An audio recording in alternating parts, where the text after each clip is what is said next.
Hi guys, I'm Shmi. Hello and welcome back to the channel where today you are finally joining me for an update on the progress with my McLaren Senna to find out how the repairs are going. Now I haven't actually seen the car myself since the day of the incident in early July. It's been about 2.5 months, but lots of people have been asking me how it's been going. I've been asking the repairers how it's been going, but today is an opportunity to go check it out and find out when the car is going to be back on the roads. Of course, I'm a bit anxious to see the damaged parts again. The car will be in pieces. I'm also sad that this has even happened in the first place, but in a way I'm quite excited to actually get back there and see what is probably my prized possession, the McLaren Senna. So I'm going to be jumping on board the GT8, which is kind of fun because the car hasn't featured all that much this year, but this week I'm enjoying driving it an awful lot, so I figured I would take it today. It's over 100 miles to get to where the Senna is at the moment, but we'll head on up then, find out how it's currently going, get an update on the progress, and discover when it's going to be back on the roads. The thing that managed to really soften the blow with the Senna is the fact that I've basically not been here since that day. I went down to the Goodwood Festival of Speed. It happened on the way down to Goodwood. Then I went to the US for my tour in the Ford GT. Then I came back for a very short night to pick up the Supra and immediately head on to Europe with that as well. So I've not really been here. This is pretty much one of my first days back at home since that actually happened. Now when I did return to the UK, I pulled the GT8 straight out of the car storage. I've been enjoying it a lot this week, but one of the best things about having it here in the underground garage at home is the fact we're in a fairly small enclosed space, and that means the startup sound of this thing is savage. It's ferocious, and I know I've been talking a lot about that recently, but let's jump on board and kick it into life. And of course the GT8, I guess, shares a story for me like the Senna, a car that I bought from new, a unique specification just for mine, and this car in the cobalt blue with the orange has always stood out so much. So anyway, we're going to hear the sound of those exhausts in a moment. Let me just jump on board. We've got just over 6,500 miles now on the clock of the GT8. I'm using the valet key, not the crystal key today, but let's pop that in and let me just give you a listen. What a sound! What a sound! It is always so epic. So you can probably barely hear me in here now while it's running the cold start, but let's head on out then, go for the drive. I'll explain a little bit more what happened if you're not familiar, and then we will see how the Senna is coming along. I am of course hoping today that I'm not going to be spending a substantial amount of time in traffic on the British motorways, which is normally what happens when you go for a long drive. This car though, in the garage, always makes the most incredible sound, but when I talk about traffic, that's mostly because we've got a heavy clutch and a manual gearbox. Now to get actually out of this garage with this car, it is my lowest car. It is the one where the front splitter comes the closest because it has no lift system. I just have to be incredibly delicate and also try and preserve the clutch while I'm doing it, and equally over the top, if I don't take a small angle here, the bottom can just about bottom out, which is never a good thing. The Senna, despite having a very long front splitter, because it has a lift system, is actually higher than the GT8, and this is without the front splitters. I've removed the front splitters, the extended ones. Anyway, I've got a garage fob. Let's get on out then, get on the roads, start this journey going, and I'll update you on the way.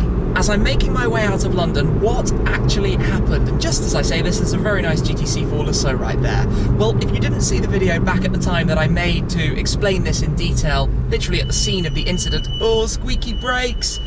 That stops happening when the car's been out of London and it's had an opportunity to warm up, but it's definitely not ideal. So on the way down to the Goodwood Festival of Speed, I was driving on the M25, the Ring Road motorway around the centre of London, literally just around the outside, probably the busiest motorway in the UK, and we were in traffic. We have these zones basically where smart motorways, where they can lower the speed limit. It was a 40-mile-an-hour section, and at about 20-25 miles per hour, I was in one of the two exit lanes to take an exit off the motorway, and effectively out of nowhere I heard a crunch over my right shoulder, which was basically the noise of a truck from the right lane moving over a hazard line where you're not supposed to cross unless it's safe to do so, and unfortunately caught the back of my car. Now it's just cosmetic damage. It was just the body panels, the door, the rear fender, a bit of the wing, but of course it's a fairly big repair. It's a lot of work, it's a lot of parts that have to be manufactured for the car. They're not really kept in stock, which is why this takes so long, particularly the door. I think that's about 3 months alone. So it took probably a month to do the investigations, to have all the conversations with insurance, with legal, with everything you can imagine. It's a lot that's involved with all of this, to give statements, to explain what actually happened to the car.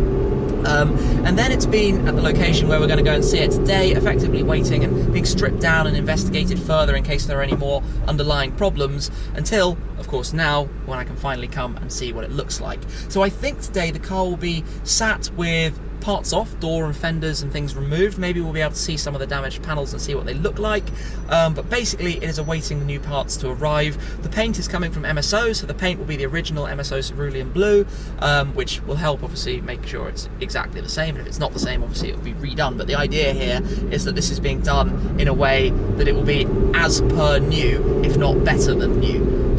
Exactly the same as if a car had been down the line, because you can imagine I wasn't going to accept it any other way. It has to be completely correct. So we will get there, we will find out what this is going to look like today and what the state of play is going to be with the car. But I'm actually quite excited right now to get there actually myself and see the Senna after such a long time away from it. I tell you what, it is a beautiful day for a drive. This is really unusual. I'm normally filming in the UK, and I'm sure you all notice this, and it's raining often, or it's grey, or it's overcast, or it's something just not quite pleasant. Today, however, is a great opportunity to do plenty of that, to enjoy this. Well, maybe I'll close the valves as soon as we get onto the main parts of the motorway, and it's all going to be a case of taking it a little bit easy, but the roads look completely deserted. There is no traffic reported, at least for my northbound journey. Not necessarily sure that will be the same on the way back down towards London afterwards, but in any case, drop some gears. I love doing that, and away we go. Oh, what a thing, what a car, very different to the Senna in every way. This is manual, driver focused, involving. The Senna is this ridiculously fast computer type thing, the car controlling what it's doing, just using computers to make it go savagely fast, and aero, active aero, all engineering, all technology. Anyway, old school, new school, we're heading to see new school in old school, let's do this. Fast forward about 2 hours and I'm nearly at my destination, enjoying this car an awful lot, and it's just gone through 6666 miles on the clock, another 150 or so before I'm back home. But overall, a pretty smooth journey, to be honest, not that busy on the roads, not a whole lot of traffic. Now we pull out onto another road. I just enjoy this so much. I can't believe that Aston Martin were able to homologate this exhaust. It's the factory exhaust. That's the same noise that it makes when you're at the top of the rev range, whether you have a switch or no switch. It is always that loud. The GT8 is one of the greatest sounding cars, and very much, I think, the end of an era as we go forward. New cars just aren't going to sound like this. Well, as you know, the Senna, it has 800 horsepower, nearly double this, but it doesn't sound anything like that, despite also being a V8. So when I get there, we'll head straight inside, which I think probably means that the next clip you're going to see... Oh, no, looking a bit busy here. It's dog eat dog out on the roads today with the middle lane hoggers out and about. So the next clip that you're going to see is going to be the Senna. And here it is then, back with the Senna, and there's a lot actually to show you and talk about. I've just been taking a good look around, going through the car, the ins and outs, and of course it is currently sitting here with many of the panels removed, some of which we can show you, but also new parts have arrived, and that's actually fascinating. So this is the car sitting at the moment, I think lift up, although quite unusual to see it looking like this. Of course, many of the parts have been removed to do all of the investigations. That was step one, to go through everything and find out what was actually wrong. So for example, the front fender panel is off here, the arm that holds the mirror is also removed, the door, as you can see, you might remember, we had a few cracks in it. So this has been the big part that we've been waiting for, was to get the new door, but it's been fully stripped down, so the glass taken out, the roof glass taken out as well, the side window glass, 4 different glass pieces as part of the one door. Then coming towards the back, that large rear fender panel has been taken off, and the only thing that happened underneath the bodywork, remember nothing has happened in terms of the powertrain or mechanical side of things, the only small issue is a slight bit of bowing to this outer radiator, so that's going to be replaced. Those parts are here as well now to go back onto the car. But inside, I always find this fascinating. You can see and I kind of learn so much more about the car. So here you can see the ECUs, the way they're mounted, but also the packaging and the way it works with the airflow management. Everything on the inside, the entire body is carbon fibre. So the wheel arch liner, the inside of these panels, even look here, poke through towards the back of the car, the diffuser. You can see how it's all carbon, everything lightweight. One irritating thing that happened was a small push towards the end plate has meant that we've got a crack here on this outer level of the wing and some scratching at the back that's protruded through the PPF. So this outer layer is also being replaced. The inner layer will stay as it is, but actually that's quite nice as well. You can see the carbon of the pylon. There's normally a cover over the top, but you can see the carbon from the inside of that. So the car overall is looking, well, currently a little bit sorry for itself, but this is part of the investigation, the process to actually work out everything that's going to be needed. One particularly interesting thing to look at though is this panel. Now this is the rear quarter panel, and this is where you have those bolts from the truck wheel as they were rotating, just over my right shoulder actually. But most of this is in the PPF. Inside, yes, there are some piercings to the paintwork, but the particular mess that we're looking at is the way the PPF has kind of torn up and torn around.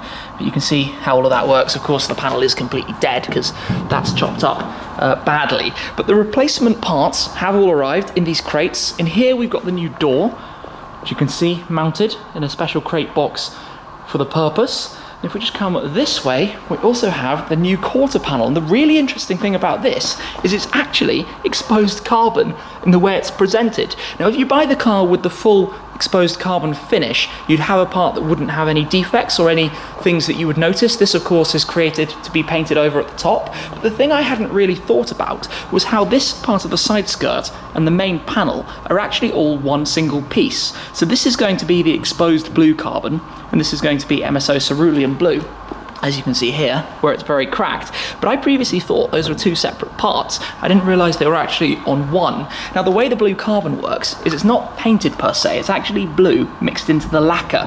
That's why the paint and the lacquer is coming from McLaren directly to ensure it's completely correct in the way that they're painted. But it's fascinating to see these parts literally in person and how that's ultimately going to go on the car. Now, this is maybe a souvenir I'm going to keep, the end plate. We've got a little bit of damage that you can see there. Just peeled some of the PPF back to see the extent of it. But that is the original wing end plate that would have been mounted on here.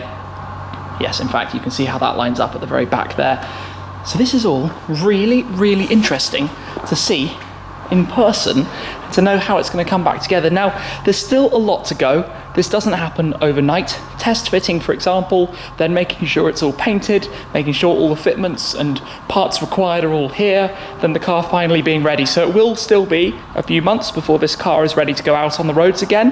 But for the time being, this is really incredible to be here with all the parts. There is something else that I've spotted down here which is quite fun. So behind the front tyres, you get all of this rubber pickup when you drive the car out on track. So on the cerulean blue bodywork and also on the gloss black. Now, I took the car for 2 days at Spa with pure McLaren, which was absolutely epic. But normally you wouldn't be able to see that because you have this covering piece. And in fact, I can show you that around the other side quickly.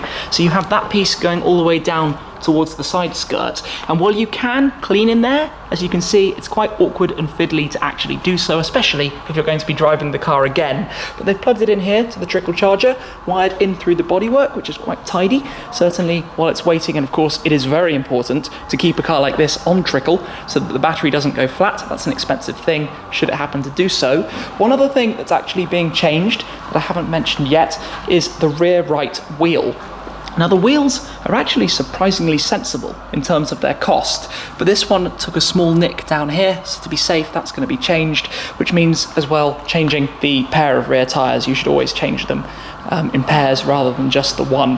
But I am fascinated seeing this, seeing it in person and in detail. The door is completely stripped, by the way, so much so that even the hydraulics are taken off it. So to actually open it, I'm holding the weight of the door. I would need to put it down delicately because otherwise it would just drop and slam. But the inside, all very protected. Of course, we did have the shattering of the glass, so that made quite a mess, certainly at the time. But otherwise, all looking pretty good in there. And overall, very excited to actually have this back in not too long. Rather strangely, I guess it's going to be time to say goodbye to my Senna. Now, I've got a lot of other things coming up that are going to keep me busy, going back over to Germany for plenty more stops over the next week or two, and then of course returning to the USA to continue part 2 of my tour with the Ford GT. Then we will be seeing this when I return, I hope, in a much more completed state, hopefully with all of the panels fixed, finished and ready. And of course, when it is done, it will need to return to Topaz, and you will spot the peeling back of the PPF here, which which is done just to check with the door being knocked if it had damaged or chipped anything on that panel. But every new panel or newly painted panel will need to get PPF. But the car is here in some fantastic hands, some very good hands. I've been pleased to come and see it, to see that it's going to be repaired completely properly, with McLaren monitoring it the entire time as well, which is very important. In fact, it has to have some calibration to the wing, the suspension and other components, just to make sure all is reset and back up and running in full. But where we are right now, look at all of this equipment that's actually around here for different manufacturers. You've got kind of laser alignment things for the wheels. You've got things to check whether the chassis are bent. This is, as I said, the investigation room where it was initially being checked over to make sure all was well. So there we have it then. Great to get an update on the Senna. Very excited that progress is actually going well, that the parts have arrived ahead of time. We thought that this was going to take a lot longer. In fact, when I did my last update, we thought we were going to have to wait for the door all the way until, I think maybe November was the original estimate. So to have it in September is great, and then the progress, well, can continue from here. And maybe when this is done, I've got a really fun idea. Do you remember the G63 was done with topaz skin to match the paint colours? And then I went and did my trailer test so that I can drive a trailer behind the G with a car like this in it. How cool would it be if I came to pick it up, probably before the PPF is done, because at that stage I wouldn't want to drive it on the road. So maybe that's what's going to happen then at some point in the future. For now though, goodbye to the Senna. I can't wait to see it, and I cannot wait to drive it when it's back on the roads. For now though, back to the GT8. Let's head back down towards London. All right then, it is back to London we go. Start it up. Oh yes, it's still, that's just never gonna get boring, never ever. Anyway, I'm expecting a bit of rush hour traffic. It's probably gonna take me at least a couple of hours to get back home.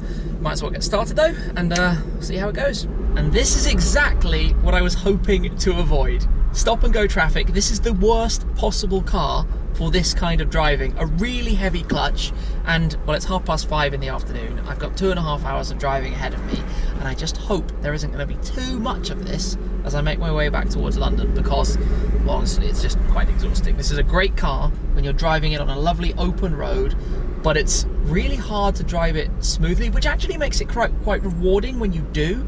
When you do actually do some nice shifts, you do get a sense of, ooh, you know, that was good, which is something quite rare in modern cars.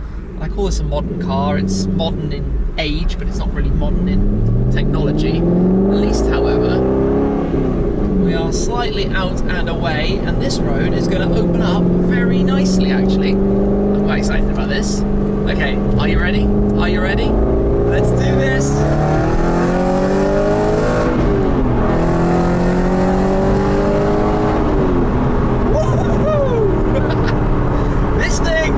So good. The sounds are so cool. Anyway, joining the M1 to head back south in the noisiest possible way. We will take it easier on the motorway, and hopefully it's more like this and less like the traffic jam on the way back. Just a really low sun. I'm sorry if that's a little bit blinding, but onwards. The sun is setting behind me. I have a stunning view backwards actually, but one minor irritation is that currently on the M1, this main motorway that goes actually from London all the way up to Scotland, speed trap reported ahead, is that bang on cue. We have this 60 mile per hour average speed check. Part of it is 50 mile an hour, part of it is 60 miles an hour, and basically I think it's like 17, maybe even 20 miles long. So you're in this average speed check zone where everybody's going literally exactly at the same speed, and it is something I personally think is quite dangerous. You can see this truck squeezing out here, but because you have a differential of 1, 2, 3, 4, 5 miles an hour between the various cars, you end up with not being able to see things in your blind spot, trucks that are right up on the back of other cars which are going, you know, 2 miles an hour below the limits or whatever, and it's genuinely really dangerous. I don't know why in the UK we're so vigorous on these, and because it's average speed controlled, it means everybody is glued to their speedometer, and in the case of this car, fortunately, well, that's unfortunately, it overreads slightly, so I've got 63 on my dashboard, but 59 or 60 on the GPS, and obviously the GPS is what matters, that's accurate, but it means that you get these scenarios where everybody's paranoid about going 1 mile an hour over and getting a ticket and a speed awareness course and their insurance going up and having penalty points on their license, and it means that you end up with actually genuinely dangerous situations as a result. I do not get the UK's average speed check zones and their lack of forgiveness for anything. It's not good. Anyway, that's a minor pet peeve of mine, by the way, about driving in this country. The journey has been pretty smooth sailing, to be honest. I've got less than an hour to go to make it back towards central London. And what else can I really say? Let's hope, fingers crossed, that it stays clear all the way back. And if so, I shall see you in the garage at home. Back in the garage with the car parked up after what's been a pretty uneventful conclusion to the journey coming back home into London. But today has been a long outing. I am completely exhausted, as you can probably tell. I've driven the GT8 253 miles, which I just calculated means I have added a total of 4% to the clock, to the odometer on the car, which is now just under 7,000 miles. For a car that's been in my garage for almost 3 years, that's actually surprisingly few, but this is not a daily driver. This is a car to take out for a purpose, to go out and drive, normally for a Sunday outing or driving with friends or a special occasion. But today, having not really driven it that much this year, I wanted to take it for a longer slog, despite being on the motorways for most of the journey. It's a car though that in that environment is actually quite surprising. It can be comfortable and docile, the seating position is good, the ride quality is good, and it doesn't have to be full-on noise if you close the exhaust valves. I just like to do that for a bit of fun, obviously, because it sounds monstrous. This thing is an absolute beast.